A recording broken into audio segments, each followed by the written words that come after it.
Maya wiped the sweat from her forehead as she rushed between tables at Romano's family restaurant. It was another busy Thursday evening, and her feet were already aching from the double shift she'd been pulling for the past 3 years. At 28 years old, she sometimes felt like she was 40, carrying the weight of responsibilities that seemed to grow heavier each day. The restaurant buzzed with the usual dinner crowd, families celebrating birthdays, couples on date, nights and groups of friends catching up over pasta and breadsticks. Maya smiled at each table, refilling water glasses and taking orders, but behind her bright expression was a mind constantly calculating. Rent was due in 5 days. Her daughter, Lily's inhaler prescription needed refilling. Her son Jake's tutoring sessions were helping him read better, but they cost more than she made in tips some nights. 3 years ago, when her marriage fell apart, Maya never imagined she'd still be here. Her ex-husband had simply vanished one day, taking their savings and leaving behind only a note saying he couldn't handle the pressure anymore. The divorce papers came in the mail 2 months later, along with a stack of medical bills Maya didn't even know existed. She'd taken the job at Romano's because it was the only place that would hire her without experience. The pay wasn't much, but the tips helped, especially during the holiday season when people felt more generous. Maya had quickly learned that kindness paid off. Customers remembered her, asked for her section, and often left a little extra on the table. But her manager, Rick, didn't see it that way. He was a man in his mid-50s who seemed to have forgotten what it meant to struggle. His belly stretched against his company polo shirt, and his thinning hair was always slicked back with too much gel. Rick believed in efficiency over everything else. Get the orders, serve the food, collect the money, and move on to the next customer. You spend too much time chatting, he'd often tell Maya during their weekly meetings in his cluttered office. Time is money in this business. Every minute you're talking about someone's day is a minute you could be serving another table. Maya tried to explain that the conversations led to better tips and repeat customers, but Rick would just shake his head. You're too soft, Maya. This business will eat you alive if you don't toughen up. Despite his warnings, Maya couldn't change who she was. When Mrs. Chen came in every Tuesday for her usual chicken soup, Maya always remembered to bring extra crackers because she knew the older woman's appetite wasn't what it used to be. When the young couple in booth 7 struggled to calm their crying baby, Maya would warm up a bottle in the kitchen and bring it over with an understanding smile. When Mr. Rodriguez counted his change twice before ordering, Maya would sometimes, accidentally, bring him the larger portion while charging for the smaller one. Her coworkers noticed these small acts of kindness, but they were too busy with their own problems to comment much. The restaurant industry was tough, and everyone was just trying to survive their shift and go home. But customers noticed, and word spread slowly through the community about the waitress at Romano's who actually cared. Maya's apartment was a small, 2-bedroom place about 15 minutes from the restaurant. The rent was affordable, but barely, and the walls were thin enough that she could hear her neighbor's television through the bedroom wall. Lily, her 8-year-old daughter, had asthma that seemed to get worse every winter. The medications were expensive even with insurance, and Maya often found herself choosing between filling prescriptions and buying groceries. Jake, her 6-year-old son, had been diagnosed with a learning disability the year before. He was a bright kid, full of energy and curiosity, but reading came hard to him. The special tutoring sessions were helping, but they cost $80 a week, money Maya scraped together by working extra shifts and cutting corners everywhere else. On quiet nights at home, when both kids were finally asleep, Maya would sit at her small kitchen table with a calculator and a pile of bills. She'd move numbers around like puzzle pieces, trying to make everything fit. Sometimes it worked, sometimes it didn't, and she'd have to call the electric company to ask for an extension or skip her own lunch for a few days to make sure the kids had enough to eat. The hardest part wasn't the money, though.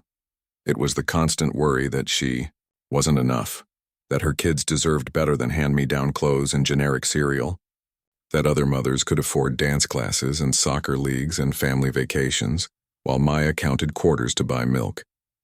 But every morning she got up, made breakfast, got the kids ready for school, and went to work with a smile. Because, What else could she do?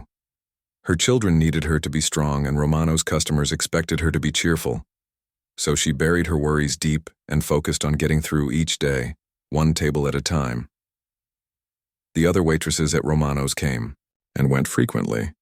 The job was demanding, the hours were long, and Rick's management style drove many people away within their first month. But Maya stayed, not because she loved the work, but because she couldn't afford to be unemployed while looking for something better. She knew every item on the menu by heart, could balance 4 plates on her arms without dropping anything, and had developed a thick skin when it came to difficult customers. Regular customers began asking for her section specifically. The Hendersons always requested Maya's table when they came in for their anniversary dinner. The college students studying for finals knew she'd keep their coffee cups full and wouldn't rush them even when the restaurant got busy. The elderly man who came in alone every Friday would wait 20 minutes for one of Maya's tables rather than sit somewhere else. Rick noticed the customer loyalty but dismissed it as irrelevant. "They're just being friendly," he'd mutter when other staff members mentioned how popular Maya was becoming. Friendship doesn't pay the bills. But for Maya, those relationships were everything. They reminded her that her work mattered, that she was making a difference in small ways every day. When Mrs. Patterson slipped her an extra $20 tip and whispered, "For your babies," Maya had to excuse herself to the bathroom to cry tears of gratitude. As winter approached and the medical bills piled higher, Maya found herself working even more hours. She picked up shifts on her days off, stayed late to help close the restaurant, and came in early to prep for the lunch rush. Her body ached constantly, and she was drinking too much coffee to stay alert. But stopping wasn't an option. She had no way of knowing that everything was about to change, that a single act of kindness on a busy Friday night would set in motion events that would transform not just her life, but her entire understanding of what was possible. All she knew was that she had 2 children counting on her, bills that needed paying, and another shift starting in 12 hours. So Maya hung up her apron, drove home to her small apartment, and prepared to do it all again tomorrow. Friday nights at Romano's were always crazy, but this particular evening felt different. The restaurant was packed wall to wall, with a waiting list that stretched out the door. Maya had been running between tables for 4 straight hours, her order pad filled with scribbled notes and her apron stained with marinara sauce from a particularly enthusiastic toddler in booth 12. The hostess, Jenny, had been seating people as fast as tables opened up. Every server was in the weeds, and even Rick had stepped out from his office to help bus tables. The kitchen was backed up. The dishwasher was struggling to keep up with the dinner rush, and the coffee machine had broken down an hour ago, adding to the chaos. Maya was refilling water glasses at table 6 when she noticed him, an older gentleman, probably in his 70s, sitting alone at table 15 in her section. He was well-dressed in a clean button-down shirt and khakis, but something about him seemed out of place. While everyone around him was chatting loudly and enjoying their evening out, he sat quietly, looking almost overwhelmed by all the noise and activity. She watched him for a moment as she served bread to the neighboring table. He was holding the menu very close to his face, then moving it further away, squinting at the words like he was having trouble seeing them clearly. His hands shook slightly as he turned the pages, and Maya noticed he kept looking around nervously, as if he wasn't sure he belonged there. Maya finished taking an order from a young couple and made her way over to his table. "Good evening, sir. Can I start you off with something to drink tonight?" she asked with her usual warm smile. The man looked up at her with kind but tired eyes. "Oh, hello there. Just water would be fine. Thank you." His voice was soft and polite, with the careful tone of someone who didn't want to cause any trouble. As Maya poured his water, she noticed him still struggling with the menu.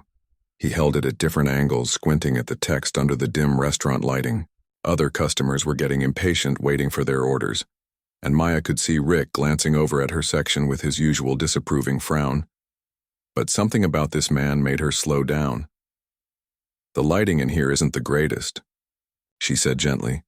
"Would you like me to go over tonight's specials with you? Sometimes it's easier to hear the options." The man's face showed a mixture of gratitude and embarrassment. That's very kind of you, dear. I'm afraid these old eyes aren't what they used to be. I left my reading glasses at home. Maya pulled out her order pad and sat on the edge of the booth across from him. She could feel Rick's eyes boring into her back, but she ignored the feeling. No problem at all. We have a really good chicken parmesan tonight, and the chef made a special mushroom risotto. The meatloaf is popular too, and it comes with mashed potatoes and green beans. As she went through the menu items, she watched his face carefully. When she mentioned the soup of the day, chicken noodle, his eyes lit up slightly. How much is just the soup? He asked quietly. $6.50 for a bowl, Maya replied. She noticed him discreetly reach into his pocket and count some bills under the table, trying to be subtle about it. I think I'll just have the soup then, please, he said, folding his hands on the table. Maya wrote down his order and headed to the kitchen. As she clipped the ticket to the order wheel, she found herself thinking about the man. Something about the way he'd counted his money, the careful way he'd chosen the cheapest item, reminded her of her own struggles. She'd been in that position, before scanning menus for the least expensive option, making every dollar stretch as far as possible. 20 minutes later, she brought out his soup. The bowl looked small and lonely on the large dinner plate, accompanied by only a few crackers. Maya watched from across the restaurant as he ate slowly, savoring each spoonful like it was a gourmet meal. Other customers wolfed down their food while chatting loudly with their companions, but this man ate with careful, deliberate bites, making the simple soup last. During her 10-minute break, Maya stepped outside for some fresh air, but found herself looking through the window at table 15. The older gentleman was still there, stirring his soup slowly, making it last. He'd been there for almost an hour now, and she realized he was probably in no hurry to leave. Maybe he had nowhere else to go. Maybe this was the highlight of his day. The thought hit her hard. How many nights had she sat alone at her kitchen table eating cereal for dinner so her kids could have the good food? How many times had she stretched a single meal across 2 days, telling herself she wasn't really hungry anyway? When Maya came back inside, she noticed the man had finished his soup and was staring at the empty bowl. He hadn't asked for the check yet, and she could see him glancing around at other tables where people were enjoying full meals with appetizers and desserts. The longing in his eyes was unmistakable. Maya made a decision that would change everything. She walked over to the kitchen where Carlos, the head cook, was plating orders as fast as his hands could move. "Carlos, I need a favor," she said, pulling him aside. "I'm swamped, Maya. What do you need?" "Can you make me a plate of the meatloaf special? The full dinner with all the sides." Carlos looked confused. "For which table?" "I don't have a ticket." "For that?" "It's for table 15, the older gentleman, and Carlos." Maya hesitated for a moment, knowing this decision could get her in trouble. "Ring it up to my employee meal, okay? I'll pay for it." Carlos raised an eyebrow, but nodded. He knew Maya well enough to trust her judgment, and he'd seen her help customers before. "You got it? Give me 5 minutes." Maya waited anxiously as Carlos prepared the plate. The meatloaf was generous, accompanied by a mountain of creamy mashed potatoes, fresh green beans, and a warm dinner roll with butter. It was the kind of meal that could satisfy a hungry person for hours, the complete opposite of the small bowl of soup the man had ordered. When the plate was ready, Maya took a deep breath and walked over to table 15. The gentleman looked up in surprise as she set the full dinner in front of him. "Oh my, I think there's been a mistake," he said, looking confused. "I only ordered soup." Maya smiled warmly and leaned down slightly. "The kitchen made an extra by mistake," she said, the lie coming easily. "It'll just go to waste if someone doesn't eat it, and I hate to see good food thrown away. Would you mind helping us out?" The man stared at the plate for a long moment, and Maya saw his eyes fill with tears. He quickly looked down, trying to compose himself, but his hands were trembling as he picked up the fork. That's very kind of you," he whispered, his voice thick with emotion.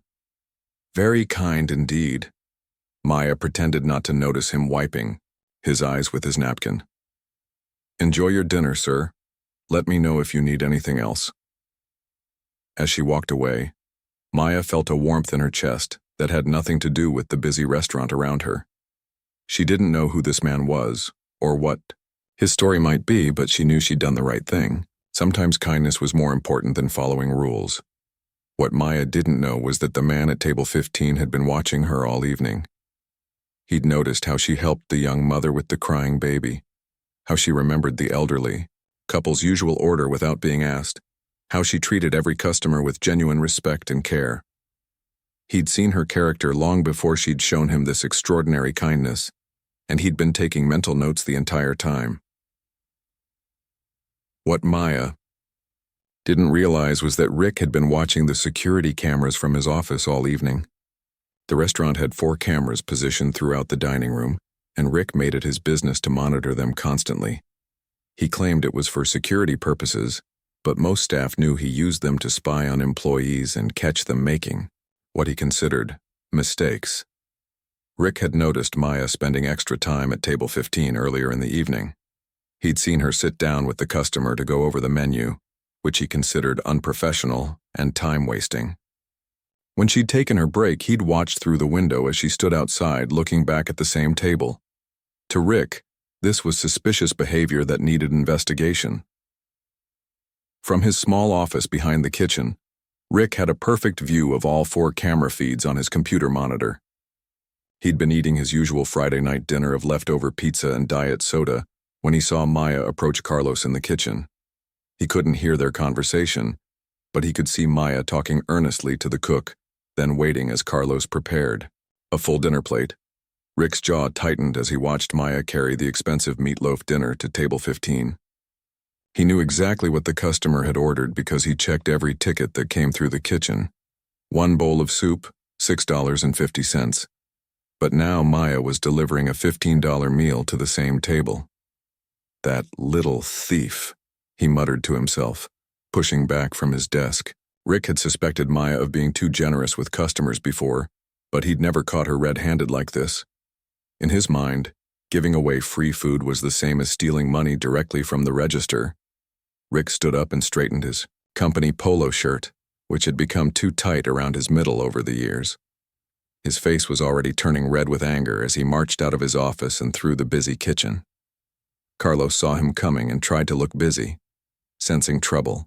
In Rick's expression, the dining room was still packed with Friday night customers.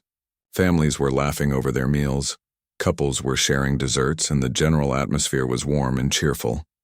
Maya was refilling drinks at table 8, completely unaware that her world was about to come crashing down. Rick pushed through the crowded restaurant, bumping into chairs and making customers look up in surprise. His loud footsteps and angry expression created a ripple of unease throughout the dining room. Other servers stopped what they were doing, sensing that something bad was about to happen. Maya looked up from pouring iced tea just as Rick reached table 15. The older gentleman was halfway through his meatloaf dinner, eating slowly and savoring each bite. He looked up in confusion as Rick's shadow fell across his table. "Excuse me?" Rick said loudly, his voice cutting through the restaurant's chatter. "Did you order this meal?" The gentleman set down his fork, looking startled by Rick's aggressive tone. "I'm sorry, what do you mean?" "This dinner," Rick said, pointing at the plate. "The meatloaf, the potatoes, all of it. Did you pay for this food?" Maya felt her stomach drop as she realized what was happening.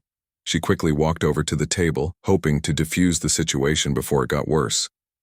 "Rick, I can explain," she started, but he whirled around to face her with fury in his eyes. "Oh, you can explain?" Rick's voice got louder, and now half the restaurant was staring at their table. "You can explain how you're stealing food from my restaurant and giving it away to customers?" The older gentleman tried to speak up. "Now, wait just a minute, young man. This young lady said the kitchen made an extra meal by mistake." Rick laughed bitterly. "A mistake? Lady, let me tell you something. There are no mistakes in my kitchen. Every meal is ordered and paid for. What we have here is an employee who thinks she can play Robin Hood with my inventory." Maya's face burned with embarrassment as every eye in the restaurant turned toward their table. Children stopped eating to stare. Couples paused their conversations, and even the kitchen staff had come out to see what was happening. "Rick, please," Maya whispered, trying to keep her voice low. Can we discuss this in your office? You're making a scene. Making a scene? Rick's voice rose even higher. You're worried about making a scene? You should have thought about that before you decided to steal from me. The older gentleman carefully wiped his mouth with his napkin and stood up slowly. Despite his age, there was something commanding about his posture as he faced Rick. Son, I think you're overreacting, he said calmly. This young woman has been nothing but professional and kind. If there's an issue with the bill, I'm happy to pay for the meal. Rick turned his anger toward the customer. This doesn't concern you, old man. And if you can't afford to eat here without charity handouts, maybe you should try the soup kitchen downtown. A collective gasp went through the restaurant. Several customers looked shocked at Rick's cruel words, and Maya felt tears spring to her eyes. She'd never seen her manager be so openly mean to a customer before. That's enough, Rick, Maya said, finding her voice. He doesn't deserve to be talked to like that. And you don't deserve to work here anymore, Rick shot back. This is exactly the kind of bleeding heart nonsense I've been warning you about for 3 years. You can't give away free food to every sad story that walks through that door. You think you're being nice? You're stealing, plain and simple. Maya tried one more time to explain. I was going to pay for the meal myself. I always do when I help customers. You can check my employee meal records. I don't care if you were going to pay for it later, Rick said. The damage is already done. You gave away restaurant property without authorization. That's theft, and it's grounds for immediate termination. The restaurant had gone completely silent now. Even the kitchen staff had stopped working to listen to the confrontation. Maya could feel the sympathetic stares of regular customers who knew her and had witnessed her kindness over the years. You're fired, Rick announced loudly enough for the entire restaurant to hear. Pack your things and get out. Security cameras don't lie, Maya. I have everything recorded.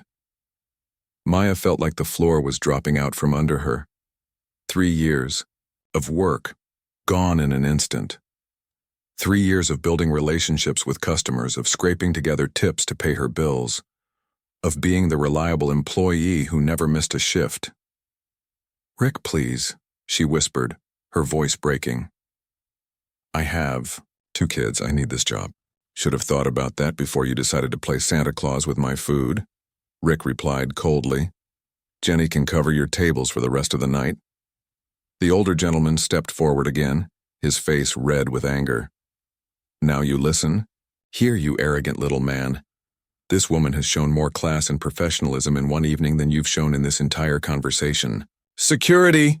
Rick called out, even though the restaurant didn't have security. I want both of these people escorted out. The old man, too, if he's going to cause trouble. Maya felt tears streaming down her face as she slowly untied her apron. Her hands were shaking as she pulled her order pad and pen from the pockets. The restaurant remained unnaturally quiet, with only the sound of her quiet crying and the distant noise from the kitchen. Other servers watched in shock. Jenny, the hostess, had tears in her own eyes. Even Carlos had come out of the kitchen and was shaking his head in disgust at Rick's behavior. Maya, one of the regular customers, called out from across the room. This isn't right. You don't deserve this. But Maya just shook her head and walked toward the employee break room to get her purse and jacket. She couldn't look at anyone as she made her way through the silent restaurant. The humiliation was overwhelming, and all she wanted was to get out of there and figure out how she was going to tell her kids that Mommy had lost her job. As she reached the door, the older gentleman quietly approached her. Miss, he said softly, pressing a small piece of paper into her hand. Please call me tomorrow, it's important. Maya looked down at the paper through her tears. It had a phone number written in neat handwriting, along with the name Frank Romano. She looked up at him with confusion, but he just nodded encouragingly. Tomorrow morning, please. Then Maya walked out into the cold night air, unemployed and heartbroken, with no idea that her life was about to change in ways she could never imagine. Maya didn't sleep at all that Friday night. She lay in bed staring at the ceiling, her mind racing with worry about how she was going to pay rent, buy groceries, and keep up with her children's medical expenses. The piece of paper with Frank Romano's phone number sat on her nightstand, but she couldn't understand why a customer would want her to call him.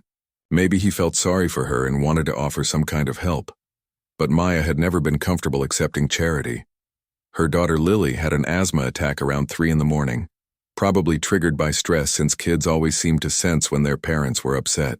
Maya sat up with her, helping her use the inhaler and rubbing her back until her breathing returned to normal. As she tucked Lily back into bed, her daughter whispered, "Mommy, why were you crying earlier?" Maya had tried to hide her tears when she came home, but children notice everything. "Just a hard day at work, sweetheart. Go back to sleep." "Are you going to work tomorrow?" Lily asked with the innocent concern that only children can have. Maya's throat tightened. "We'll see, baby. Don't worry about it." Saturday morning came too soon. Maya made breakfast for the kids, trying to act normal even though her world had fallen apart the night before. She kept glancing at the phone number on her nightstand, wondering if she should call or just throw it away and start looking for a new job. At exactly 9 o'clock, her phone rang. Maya looked at the caller ID and saw the same number that was written on the piece of paper. Her heart started racing as she answered. "Hello? Is this Maya?" The voice on the other end was completely different from the night before. Instead of the soft, uncertain tone she remembered from the restaurant, this voice was strong and confident, with the kind of authority that made people listen. "Yes, this is Maya. Is this Frank?" "It is. I hope I didn't wake you. I wanted to call early because we have a lot to discuss." Maya was confused by the change in his voice, but she was also curious. "I don't understand. What do we need to discuss?" There was a pause on the other end of the line, and when Frank spoke again, his voice was gentler. "Maya, what I'm about to tell you might come as a shock.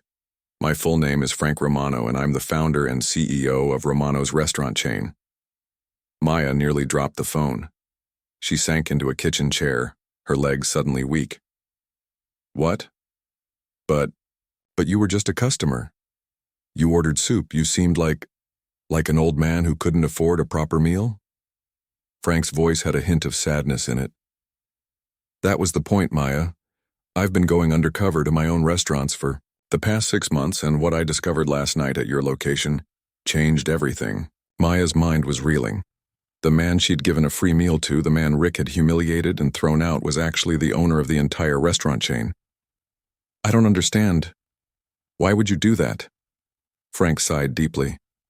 "Because I've been getting complaints. Letters from customers saying the service was rude, the food was overpriced, and the managers were treating people badly. But when I visited restaurants as Frank Romano, CEO, everyone put on their best behavior. I needed to see what was really happening when people thought no one important was watching, so you pretended to be someone else," Maya said slowly, trying to process this information. "I did, and I'm glad I did, because what I saw last night was both the worst and the best of what my company can be." Frank's voice grew stronger. "Rick Stevens has been stealing from the company, Maya. Not just the cash register, but overcharging customers, especially elderly ones who might not notice or complain. The security footage from last night was the final evidence I needed." Maya felt a chill run down her spine. "Stealing?" "For months, probably longer. He's been adding extra charges to bills, pocketing the difference, and skimming money from the daily deposits, but that's not even the worst part." Frank paused. "The worst part was how he treated you and how he treated me. The disrespect, the cruelty, the complete lack of basic human decency." Maya remembered Rick's harsh words, the way he'd humiliated her in front of the entire restaurant, and how he'd been cruel to Frank when he thought he was just a poor old man. He's always been difficult to work with, but last night was worse than usual. "Maya, I want you to know something important. In 30 years of running restaurants, I have never, and I mean never, witnessed an employee who embodies the values of our company better than you do." Maya felt tears coming to her eyes again, but this time they weren't tears of sadness. "Mr. Romano, I just did what felt right." "Exactly. You did what felt right, not what was easiest or most profitable. Do you have any idea what I observed last night before our interaction even began?" Maya shook her head, then realized he couldn't see her. "No, sir. I watched you help a young mother with a crying baby. You warmed a bottle for her without being asked. I saw you remember an elderly couple's order from memory and bring them extra breadsticks because you knew they liked them. I watched you be patient with a table of teenagers who were being loud and difficult, and you treated them with the same respect you'd give any adult. Frank's voice grew more animated as he continued. Then there was the family at table 12 where the little boy spilled his drink all over himself. Instead of just bringing towels, you brought him a Romano's t-shirt from the gift shop so he wouldn't have to sit in wet clothes for the rest of dinner. You didn't ask permission, you didn't check with management, you just saw a problem and fixed it. Maya remembered each of these moments, but to her they had just been normal parts of doing her job well. I didn't think anyone was paying attention to those things. I was paying attention to everything, Maya, and what I saw was someone who understands that the restaurant business isn't really about food. It's about making people feel welcome, valued, and cared for. It's about creating a place where families want to come back, where elderly people feel safe, where young couples can afford to celebrate special occasions. Maya was quiet for a moment, absorbing everything Frank was telling her. So, what happens now? Rick fired me. The security cameras show me giving away food. Frank's voice became firm and decisive. Rick Stevens was terminated this morning at 8 a.m. Security escorted him from the building, and he's been banned from all Romano's properties.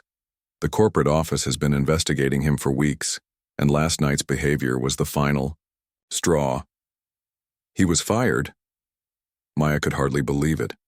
Fired, and he'll be facing criminal charges for theft. But Maya, I didn't call you just to tell you about Rick. I called because I have an offer for you. Maya's heart started beating faster. An offer?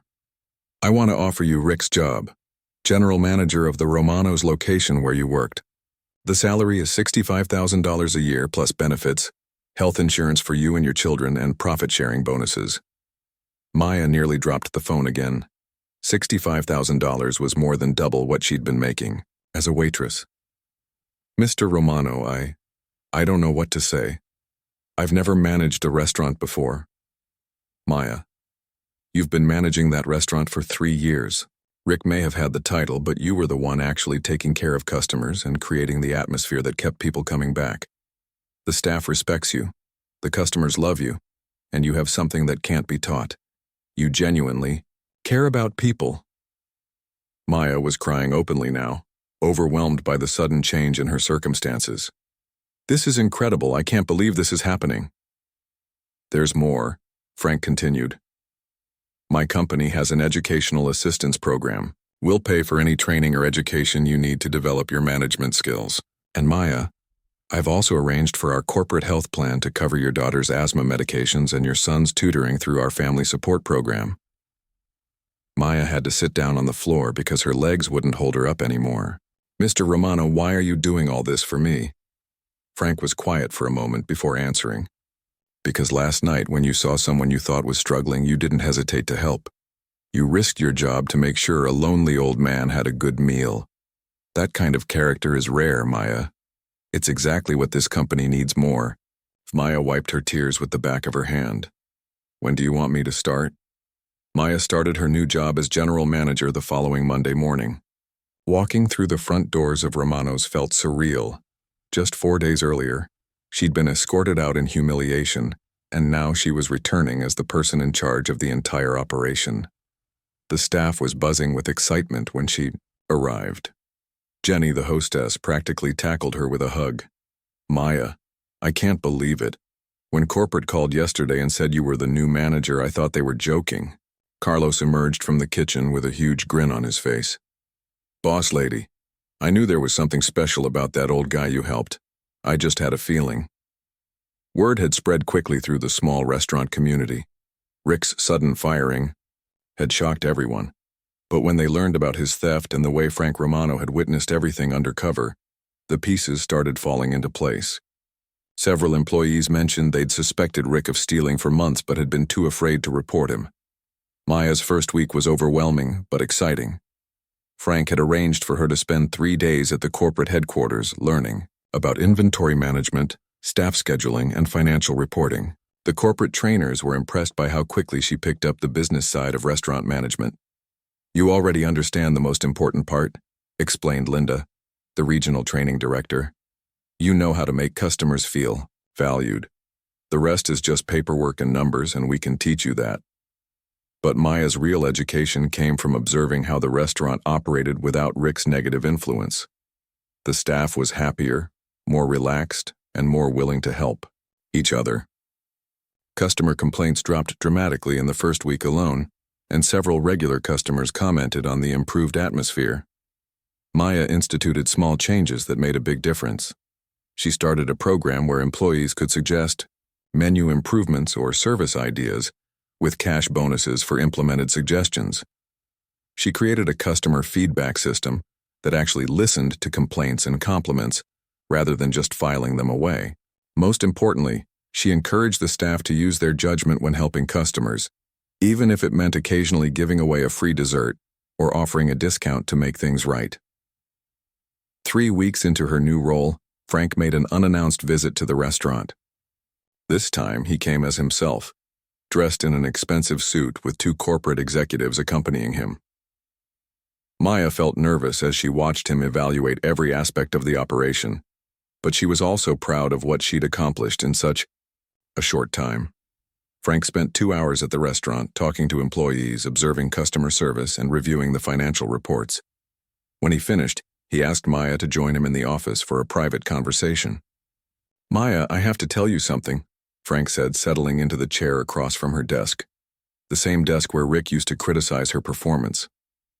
"In my 40 years in this business, I've never seen a turnaround like this. Your sales are up 18% from last month. Employee satisfaction scores are the highest in the company, and customer complaints have dropped to practically 0. Maya felt a surge of pride but tried to stay humble. "I couldn't have done it without the team. They were ready for positive change." "That's exactly the kind of leadership thinking that impressed me," Frank replied. "Which brings me to why I'm really here today." Frank leaned forward, his expression serious but kind. "Maya, I'm not getting any younger. I've been running this company for 3 decades, and I'm starting to think about the future. I need people I can trust to carry on the mission of treating customers and employees with respect and dignity." Maya wasn't sure where this conversation was heading, but she sensed it was important. "I want to offer you a position as regional supervisor," Frank continued. "You'd oversee 12 restaurants in this area, helping other managers develop the same customer-focused approach you've implemented here. The salary would be $85,000 a year plus bonuses based on regional performance." Maya's eyes widened. Just a month ago, she'd been struggling to pay for her daughter's inhaler, and now Frank was offering her a position that would completely transform her family's financial situation. "But there's more," Frank said with a slight smile. "I've also established an education fund for your children. Full college scholarships plus funding for any special programs or tutoring they need along the way." Maya had to take a deep breath to keep from crying. "Mr. Romano, this is incredible, but why me? There must be other managers with more experience." Frank shook his head. "Experience can be taught, Maya. Character cannot. What you did that night, risking your job to help someone you thought was in need, that showed me everything I needed to know about who you are as a person." 6 months later, Maya was overseeing a dozen restaurants across the state. She'd developed a reputation throughout the Romano's organization as the manager who could turn around struggling locations by focusing on employee development and customer care. Her approach was simple: treat every employee with respect, give them the tools they need to succeed, and trust them to make good decisions when serving customers. The restaurant where it all began became the most profitable location in the company. Maya had promoted Jenny to assistant manager, and Carlos had been given a raise and the title of head chef. The entire staff had bonuses based on customer satisfaction scores, creating a team atmosphere where everyone benefited from excellent service. Maya's children were thriving too. Lily's asthma was under control thanks to the excellent health insurance, and she'd joined the school's drama club. Jake was reading at grade level for the first time in his life, thanks to continued tutoring that the family could now easily afford. They'd moved to a larger apartment in a better neighborhood, and Maya had been able to buy a reliable car to replace the old one that broke down every few weeks. But perhaps the most meaningful change was how Maya felt about herself. The constant worry about money was gone. The stress of wondering how she'd pay for necessities had been replaced by the excitement of planning for her children's futures. She'd gone from surviving day to day to building something lasting. Frank often used Maya's story when speaking to other executives about the importance of recognizing talent at every level of an organization. The best employees aren't always the ones with the fanciest degrees or the most impressive resumes, he would tell them. Sometimes they're the ones serving soup to strangers and going out of their way to make people feel valued. 1 year after that life-changing Friday night, Maya received a call from Frank asking her to attend the annual Romano's Leadership Conference. She would be presenting her customer service approach to managers from all 47 locations in the company. As Maya prepared her presentation, she thought back to that evening when she'd made the simple decision to give a free meal to someone she thought needed it. She'd had no idea that the elderly gentleman eating soup alone was actually watching her every move, evaluating her character, and preparing to change her life forever. The lesson she planned to share with the other managers was simple. Kindness isn't weakness in business. It's the strongest foundation you can build on. When employees feel valued and trusted, they pass that feeling on to customers. When customers feel cared for, they become loyal advocates for your business. And when everyone in the organization understands that their job is really about making people's days a little brighter, success follows naturally. Maya's story became legendary within Romano's, a reminder that extraordinary opportunities can come from ordinary acts of kindness, and that sometimes the most important business decision you can make is simply treating people like they matter.